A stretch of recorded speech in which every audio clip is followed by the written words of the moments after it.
Graça e paz. Ainda falando de providência, nós falamos da providência a providência de Deus no ato da criação, a providência de Deus ao criar não só o homem, mas não só a humanidade, mas também na criação de todo o universo. Alguém pode pensar que em Deus havia alguma necessidade, que em Deus havia alguma necessidade ou carência. Isso não é possível, tá? Porque quando você estuda teologia, você você é levado a concluir, e isso é verdadeiro, que em Deus não há carência, em Deus não há necessidade. Deus não pode ser obrigado a agir por necessidade externa, tá? Isso é perfeitamente impossível. O eterno Deus, na eternidade, porque a eternidade não é propriamente um lugar, tá? Não existia lugares. Antes do universo, o eterno. Antes do universo, a eternidade. Com a criação do universo, o eterno permanece eterno. A criação, ela não cria uma limitação em Deus. A criação, ela não divide a eternidade em antes e depois, tá? A eternidade, como condição daquele que é eterno, ela exige que nós pensemos da seguinte maneira: antes da criação, a eternidade; com a criação, a eternidade; após a criação, a eternidade, tá? A eternidade não não não impulsiona a Deus, ela não divide em antes e depois, tá? A condição de eterno Deus, como dos atributos do eterno, implica que ele está muito acima do universo por ele criado e não tem nenhum vínculo de dependência a ele, muito pelo contrário. Quem depende de Deus é a criação, o universo, nós dependemos de Deus. Algumas pessoas imaginam que Deus só criou e deixou, né, tudo certinho, fez as leis. Não. Deus, o Eterno, fez questão, fez questão de cuidar pessoalmente de todos os detalhes no que diz respeito ao seu propósito, ao seu projeto. Mesmo estando totalmente transcendente, ele permanece imanente, ou seja, presente na criação e interferindo pessoalmente quando a ele convém, tá? Com a figura apresentada no livro de Gênesis, no livro de Gênesis, é Deus como um Deus esculpindo, modelando, moldando o homem. Outro ponto apresenta Deus como um agricultor, né, plantando, e plantou o Senhor um jardim na região do Éden, para que o homem por ele criado ali habitasse. Deus agindo, intervindo direta e pessoalmente na sua criação, como um artista deixando a sua assinatura. A doutrina da providência, ela nos garante isso. Nós podemos, ao longo das nossas vidas e também ao longo da história da humanidade, constatar a assinatura do Todo-Poderoso, a intervenção dele em determinados detalhes da existência humana, tá? Porque Deus é espírito, mas é espírito pessoal. Compreendendo isso, poderemos aceitar com mais facilidade a ideia, o plano e o propósito de Deus para o nosso viver. O apóstolo Paulo,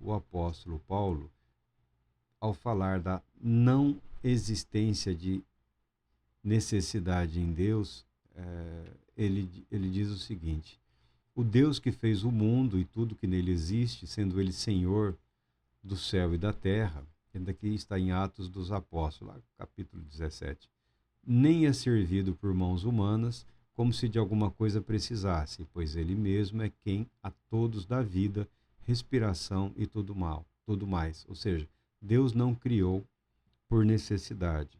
Deus apresenta-se como doador e não como recebedor, porque nós já a Ele pertencemos, tá?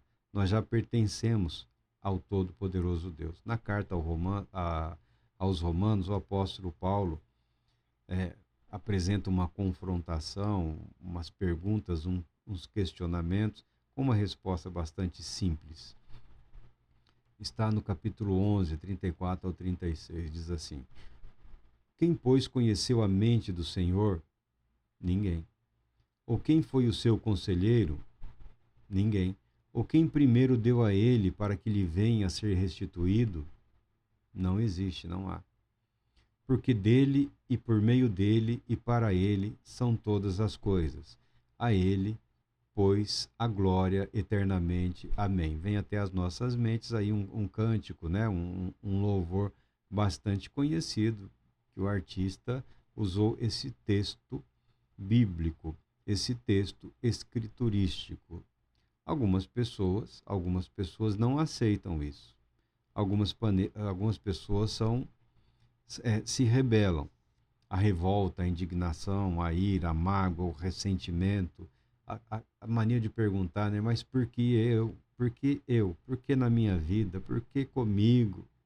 Né? Esses questionamentos têm a tendência de causar aí alguma dificuldade na nossa vida de comunhão, entristecendo o Espírito Santo. Eu costumo orientar as pessoas a que transformem suas perguntas em resposta. Por que eu? Por que eu? Por que na minha vida? Por que na minha vida? Deus assim decidiu, amém, vamos continuar, vamos seguir em frente, vamos seguir adiante. Vamos seguir adiante.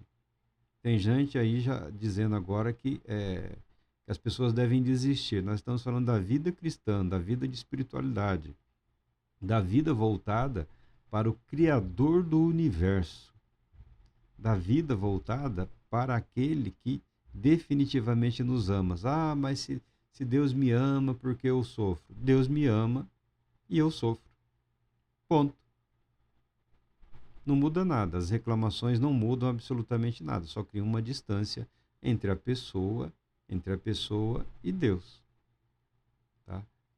Podemos buscar a Deus, podemos voltar as nossas vidas para Deus, podemos obter o favor de Deus em questões específicas do nosso viver? Sim.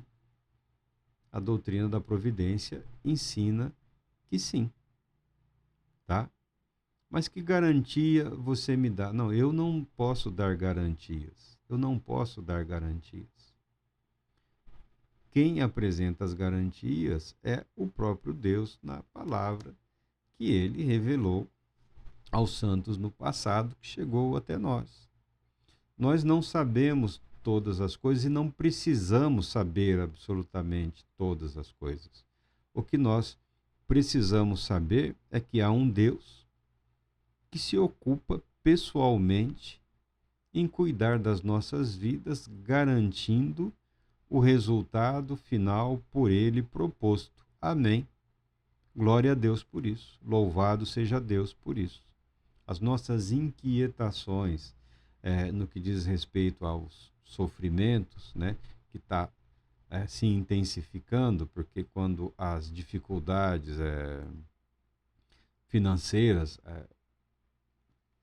se avolumam, todas as coisas tendem a apresentar uma certa piora, porque o nosso sentimento, a nossa emoção, aquilo que nos ataca grandemente é a sensação de que estamos sendo barrados naquilo que nos é direito, no nosso viver, de progredir, de seguir adiante. Então você pode ver no mundo todo aí, no mundo todo, situação socioeconômica piora, governos caem, governantes não são reeleitos. Situação socioeconômica melhora, governos permanecem, né? Governantes reeleitos. Nós somos muito sensíveis à nossa realidade aos nossos sentimentos de frustração ou de conquista. Amém. Essa é a nossa condição humana. Só que isso não pode se tornar um obstáculo, uma barreira para a nossa vida espiritual. Porque nós sabemos, ou pelo menos devíamos saber, ter a consciência de que há um Deus que cuidou dos mínimos detalhes para garantir o nosso sucesso, para garantir o sucesso dele, o êxito naquilo que ele destinou, que ele planejou, que ele organizou. As nossas vidas, elas não são vividas com o objetivo de trazer glória a nós mesmos. As nossas vidas só podem ser vividas de maneira que a nossa existência tenha significado e sentido quando dedicadas a Deus, quando na certeza da vida de comunhão com Deus, tá? Não, mas aí você está falando algo que não mudou absolutamente nada. Eu estou falando de algo que muda absolutamente tudo. Muda absolutamente tudo. Porque se o fato de ser conhecido de Deus, de que a nossa existência existe para a glória de Deus, foi pensada, executada, está sendo guiada, conduzida pelo Todo-Poderoso, isso não nos traz paz, isso não nos traz alegria, se isso não nos trouxer esperança, nós devemos questionar sim que fé é essa que nós temos alimentado ao longo dos anos. Como Criador, Deus é a fonte de todo ser. Deus é a fonte de toda a criatura. O apóstolo Paulo é um desses homens. É um desses homens que experimentou na sua vida toda sorte de provisão. Ah, mas ele sofreu. É claro que sofreu. Mas a provisão de sabedoria, a provisão de conhecimento, a provisão da presença da glória de Deus através da vida se manifestaram na vida do apóstolo Paulo, de todos os outros apóstolos. Eles puderam construir uma doutrina segundo a vontade do Espírito Santo. Por que eles assim viveram? Porque aquele viver expressava da melhor maneira a vontade de Deus. Ainda que o próprio apóstolo Paulo se sentisse, às vezes, como que o personagem de um espetáculo, de um teatro, né? Como que a vida dele estivesse sendo, assim, objetivo de aplausos ou de escárnio ou de avaliação negativa ou positiva de toda a humanidade, né? O apóstolo Paulo se sentia, às vezes, exposto. E esse é o plano de Deus. Muitas vezes nós somos expostos. Nós somos expostos na nossa fé.